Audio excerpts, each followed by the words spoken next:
Shalom and welcome to Secrets Revealed, the Holy Bible.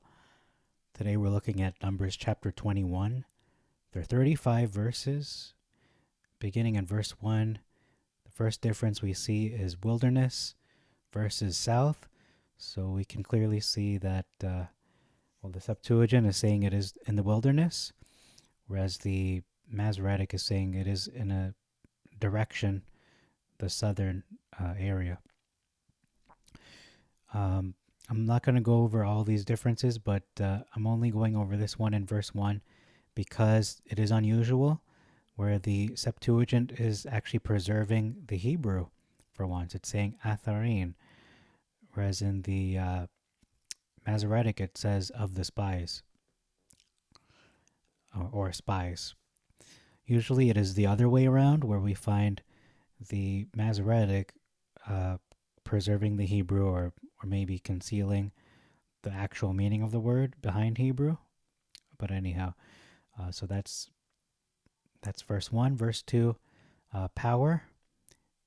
If you will deliver this people into my power, so maybe under their authority, they would have authority over the people, or this people would surrender to them, versus into my hand. So it sounds like maybe they will subjugate these people, or maybe even take them into captivity. It's hard to say.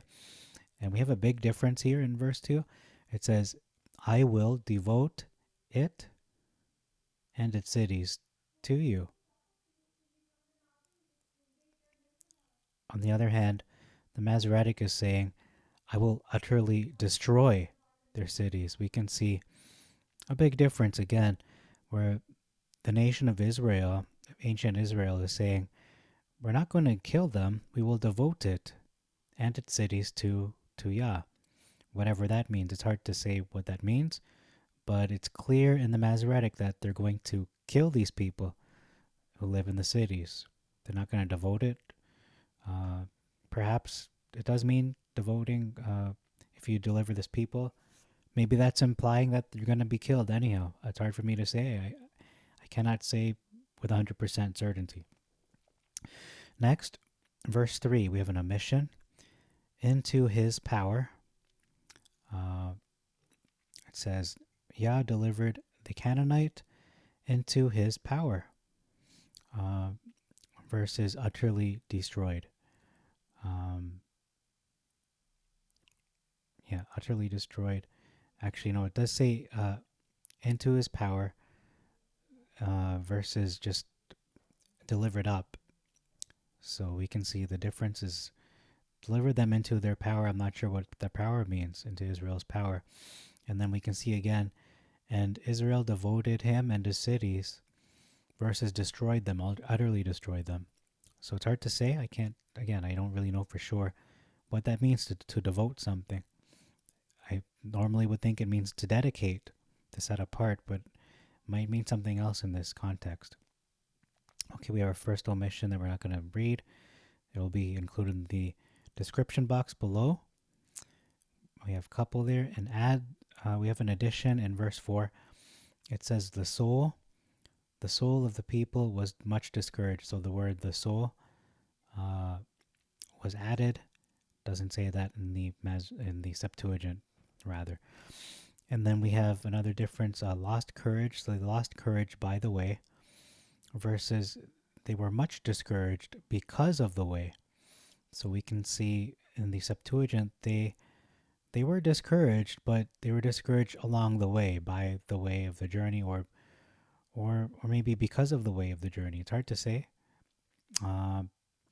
It could mean they were just discouraged along the way, whereas the Masoretic makes it clear that it is because of the journey they took that they were discouraged. So it's a little more ambiguous in the Septuagint, I would say. In this particular verse, verse 6, we see a terminology being used. Deadly serpents versus fiery serpents.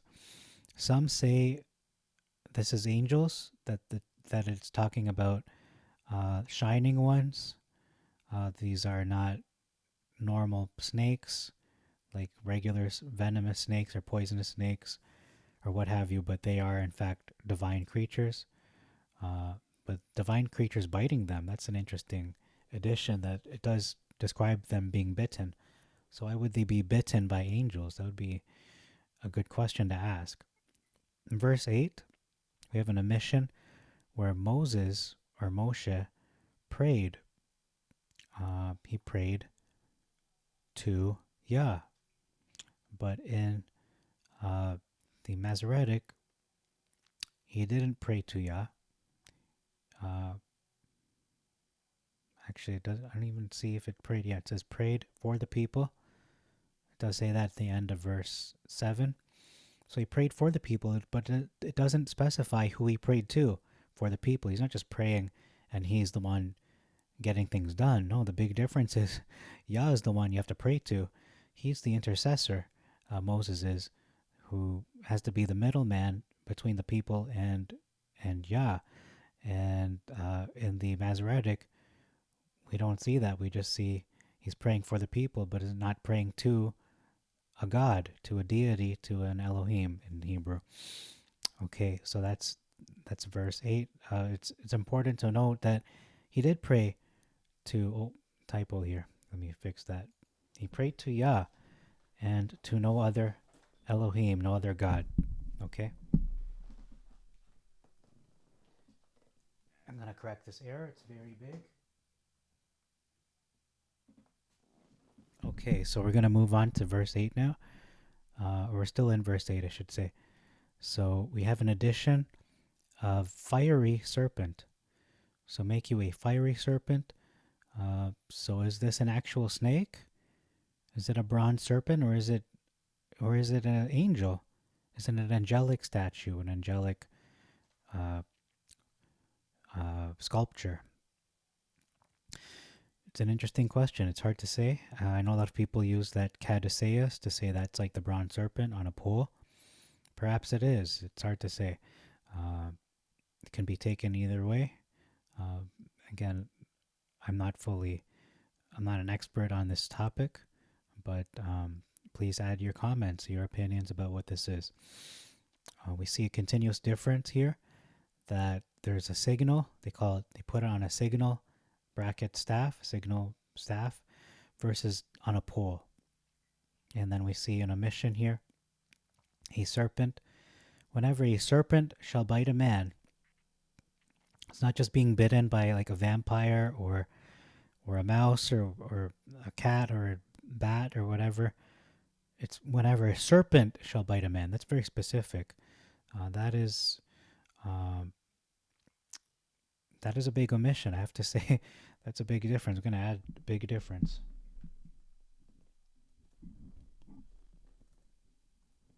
So that is indeed a big difference. It has to be notated there. And we see a man. If it bites a man, could mean just an adult male, or it could mean just of mankind. Whereas the Masoretic says bites one. So that's very vague. Could be anybody. Doesn't have to be human. Could be an animal. But I think it's talking specifically about humankind, sons and daughters of Adam. Okay, another omission here. We're not going to look at that one. It's in the description box. Verse 14. Big difference in verse 14. It says here, therefore, it is said in a book, a war of Yah has set on fire Zoob and the brooks of Arnon. The Masoretic says, on the other hand, wherefore it is said in the book. So it's asking, why is it said in the book of the wars, plural, of Yah, what he did in the Red Sea and in the brooks of Arnon? So is that a question? Why is it said what he did in the Red Sea and the brooks of Arnon? I don't think it's a question. I think this is referring to what just happened here. And these battles, I believe that's what it's referring to. It could be talking about this book called A War of Yah. Maybe it's a chronicle of the wars of Yah. And comma could be a comma here because punctuation is not included in the original scriptures. That's important to note. So this could be a description of the battle. It says he set on fire Zoob and the brooks of Arnon. It's not the Red Sea. It's talking about Zoob. Maybe Zoob is another word for Red Sea. I'm not sure. But it doesn't make sense because it's talking about, in this context of this story, of this account, it's not talking about the Red Sea.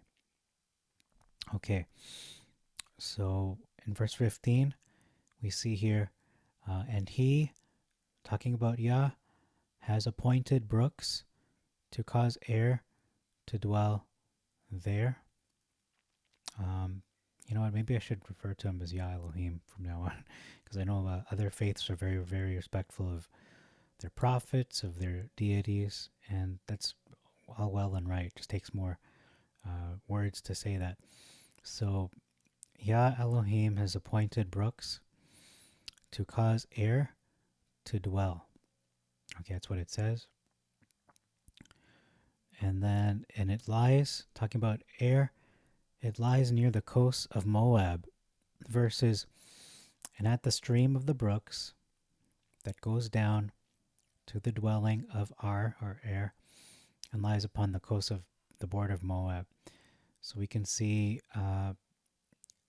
it's giving the credit, the Septuagint gives the credit to Yah Elohim, that he's the one who appointed the brooks. He's the one who did it. He's the one who accomplished that. He gets the things done, whereas it just happened, it just worked out by coincidence in the Masoretic text. Verse 17, we have an addition of sing you unto it. Sing you unto it. Why would you sing to it? It's not alive. You sing of it, as the Septuagint correctly says. Verse 18, the kings of the nations in their kingdom, in their lordship, sank it in the rock. Okay. What did they sink? It sounds like the well. Sank the well in the rock. Or maybe sank their shovels, I'm not sure. And they went from the well to Manthanaim. Versus the nobles of the people digged it, the well, by the direction of the lawgiver with their staves. And from the wilderness they went to Matana. So we can see significant differences here. We can see that they added the direction of the lawgiver. I think that's a reference to Moses, possibly, that they're saying Moses was the one who directed them to do that. And we can see that the Septuagint is saying that they traveled from the well that they dug to Manthanaim, whereas the Masoretic is saying, no, they went from the wilderness to Matana. Okay, and we're going to ignore those. Moving on to verse 20 and 21. A big difference here is that Moses versus Israel. So what it's saying here is Moses sent ambassadors to Sihon, king of the Amorites. So Moses is the one sending these ambassadors, according to the Septuagint. And the Masoretic, it doesn't say this. It says Israel sent messengers to Sihon. So it's not saying Moses did it. It's the Israelites. It doesn't give credit to Moses. Perhaps it's implying Moses did it, but if it's saying Israel, why would it be Moses? It would just say Moses sent them. No, it says Israel did. But Septuagint again has this correct because it is older and it existed before the Masoretic text. We have an omission as well in the Masoretic. It says with peaceable words. It says with peaceable words. He sent these ambassadors with peaceable words. Doesn't say they had these kinds of words in the Masoretic text. Doesn't say at all what kind of words they had. Verse 21 and 22, we have an omission where it says, we will go by the road. Doesn't say that they will go by the road in the Masoretic. Verse 23, another omission, set the battle in array against Israel versus they just fought. I think set the battle in array is, just to be fair, I believe that is a term that implies fighting. That just could be an Old English, an ancient way to say, or maybe a Hebrew idiom to say that they fought when you set the battle in array. It's usually, I believe it's a type of stratagem where you don't just fight them face to face. It's like you're kind of doing guerrilla warfare. I think that's where it's just all over the place, kind of like a battle royale, something like that. But that's just my speculation. Verse 24, Jazer versus Jasa. Looking for the name Jasa. Okay, could be. For Jazer is the borders of children of Ammon. Okay, I don't see Jazer at all. It says Jahaz. So I don't see Jasa. I wrote Jazer here, but I don't see Jazer. So it might just not be there at all. So verse 24, let's just read it. It says, Jazer is the borders of the children of Ammon versus the border of the children of Ammon was strong. So no, it's not saying it was strong. It was just the border. This is what Jazer is. It's the border of the children of Ammon. And not that doesn't say that they were strong or weak or anything. Verse 25, and their cities, Israel took all their cities versus these cities. So the ownership was originally of the children of Ammon and others. And then we see cities versus villages. The word cities being used right at the end of the verse there. And then verse 26, before Heshbon is a city of Sihon, king of the Amorites, and he before, talking about Sihon, fought against the king of Moab, and they took all his land, the king of Moab's land, from Aroer to Arnon. Verses in the Masoretic says, against the former king of Moab, he fought against the former king of Moab and taken all his land out of his hand, even unto Arnon. So we can see in the Septuagint it says that Sihon fought the king versus the king is no longer king. So it says that he's a former king.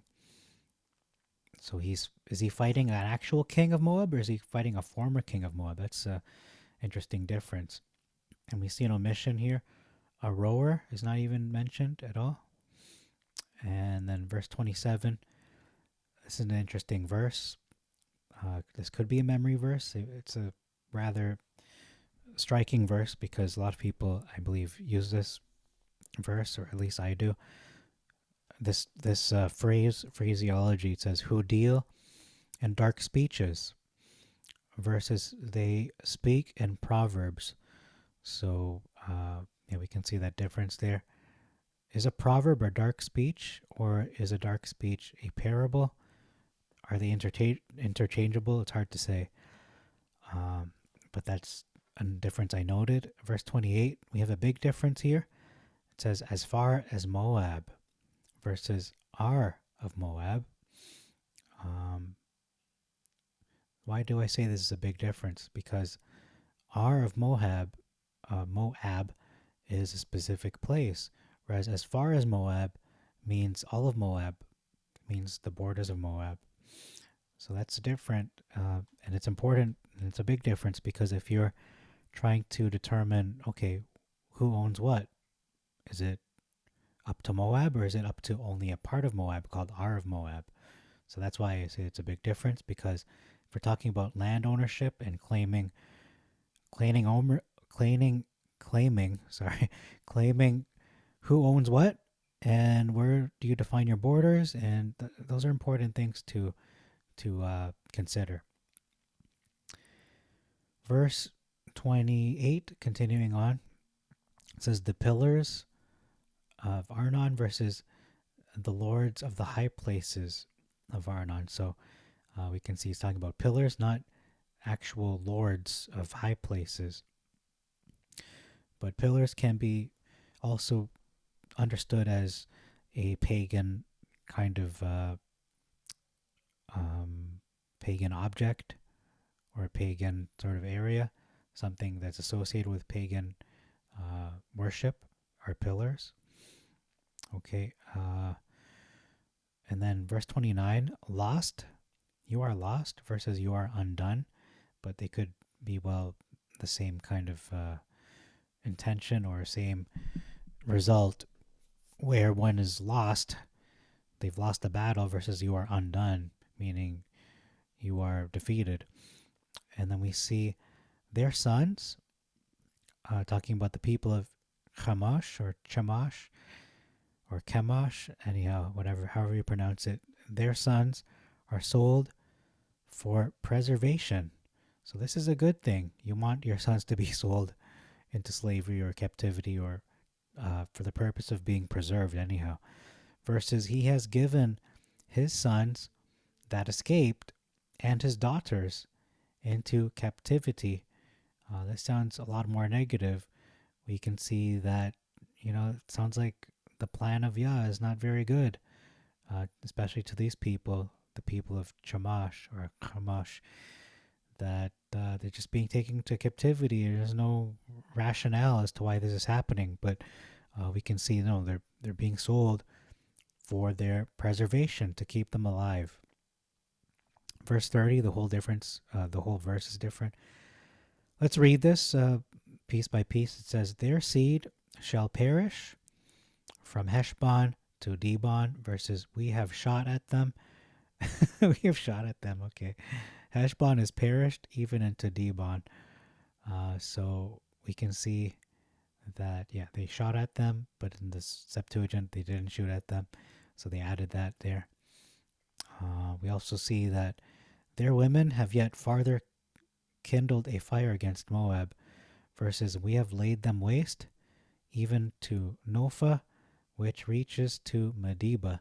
So you can see it doesn't even read the same at all.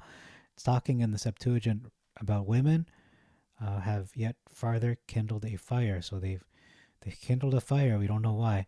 Whereas it says that we have laid them waste. We have laid them waste to Nopha, which reaches to Medeba. Does not sound like Moab at all. It's not even the same syllables, except for the very first one, Moab, and there's a B, M, and an M. Yeah. Okay, verse 32. An omission, they took it. So they didn't take it. They didn't take it. They took the villages thereof. But it says they took it, talking about Jazer. So they took Jazer, not just the villages, they took Jazer as well. But that's an omission that is pretty significant. I'm going to add that it is a significant difference. They did take Jazer. The Masoretic says they didn't take out Jazer. They just spied it out and they took the villages of it. So it's one thing to take Jazer and its villages. It could be like taking New York and the city and the suburbs. It's like it's a complete takeover, versus just taking, just the main capital, just New York City, for example. And verse 35, the last verse we're looking at, significant difference here. It says that he smote him and his sons. Who's he? It says, Yah said to Moses, fear him not. I have delivered all his people, king of the Amorites. And you shall do to him as you did to Sihon, king of the Amorites. Okay, and he smote him. Okay, it sounds like Yah Elohim is the one killing him and his sons, talking about the people they're taking over here. I think it's Sihon, king of the Amorites, talking about him and his sons, possibly.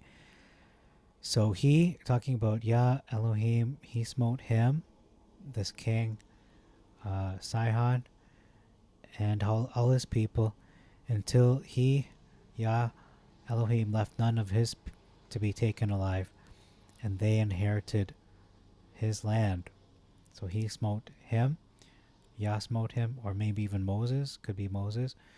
On the other hand, the Masoretic doesn't give credit to Yah Elohim or Moses. It just says they smote him. So it's like all the people of Israel just decided, oh, we're going to just be one big group and do this ourselves without the help of Yah Elohim or Moses. And that's just not so, as we can see in the Septuagint.